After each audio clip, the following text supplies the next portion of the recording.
బయటపడితే ఉన్నాయా లేవు అనేది ఇప్పుడు వాటి గురించి ఆస్తుల విషయం గురించి కాదు కాబట్టి చర్చ అయి ఉండొచ్చు.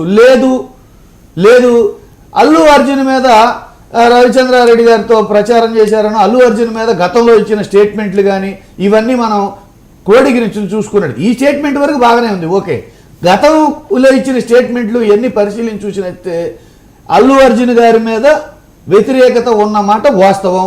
పవన్ కళ్యాణ్ గారికి ఎందుకు గత స్టేట్మెంట్లు ఈ స్టేట్మెంట్లు పరిశీలించి మనం చూసినప్పుడు ఎవరు ఒప్పుకున్నా ఒప్పుకోకపోయినా ఈరోజు పుష్ప 2 తర్వాత అల్లు అర్జున్ గారు పాన్ ఇండియా స్టార్, తెలుగు పీపుల్కి నెంబర్ 1 స్టార్ అయ్యారు.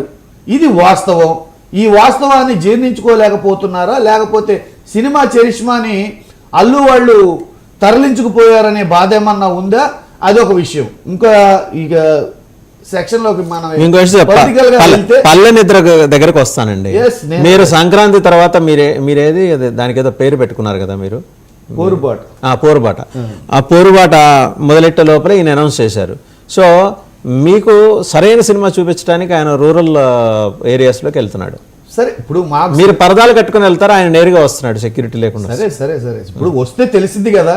ఇప్పుడు గతంలో ఏం మాట్లాడారు, ఆ అంచెల వారీగా నెలల వారీగా 7 నెలల్లో ఎన్ని నిజం నిదానంగా ఎన్ని అబద్ధాలు బయటపడినాయో, 14 లక్షల కోట్ల అప్పు దగ్గర నుంచి సంక్షేమ పథకాల దగ్గర నుంచి ఇచ్చిన మాటల దగ్గర నుంచి ఎన్ని బయటపడినాయో మనం చూసాం.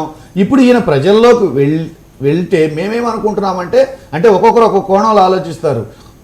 పవన్ కళ్యాణ్ గారు తన ఓన్ స్ట్రాటజీ వేసుకొని పార్టీని డెవలప్ చేయడానికో, కార్యకర్తలను డెవలప్ చేసుకోవడానికో, లేకపోతే ప్రజల సంక్షేమం చూడటానికో మీరు అన్నట్టు ఎన్టీఆర్ లాగా మిగతా నాయకుల్లాగా జ్యోతి బస్సు లాగా మిగతా నాయకుల్లాగా ఆయన ఫైట్ చేయడానికి ఆయన రూట్ మ్యాప్ రచించుకున్నారని మీరు అంటున్నారు.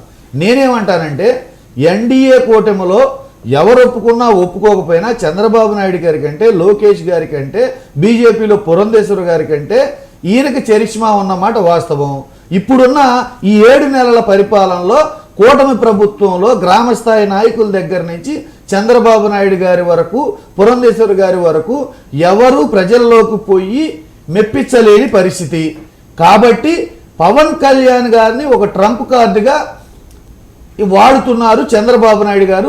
చంద్రబాబు నాయుడు గారికి ఎన్డీఏ కూటమికి ఒక ఇప్పుడున్న పరిస్థితుల్లో పవన్ కళ్యాణ్ గారే చరిష్మా ఉన్న నాయకుడిగా దిక్కున్నాడు. కాబట్టి ఆయన్ని పంపించి సినిమాటిక్గా ఏది సీజ్ ద షిప్ లాగా సినిమాటిక్గా ఏదో కవర్ చేయడం కోసం, ఇది లడ్డు విషయం లాగా సీజ్ ద షిప్ విషయం లాగా కవర్ చేయడం కోసం ఈయన పంపిస్తున్నారు.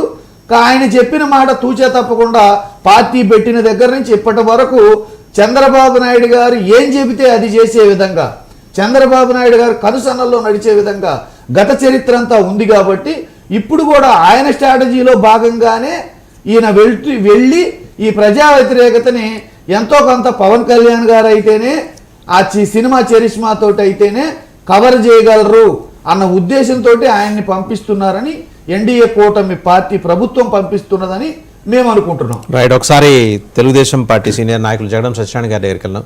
సత్యనారాయణ గారు, ఇది మొత్తానికి ఏంటంటే మీ ప్రభుత్వం అల్లు అర్జున్ భుజం మించి తుపాకీ పేల్చే ప్రయత్నం చేసింది. సరే, నేరుగా మీ నాయకుడు ఎక్కడ సీన్లోకి రాలా, పవన్ కళ్యాణ్ గారిని రంగంలోకి దించారు అని ఒక అబ్జర్వేషన్.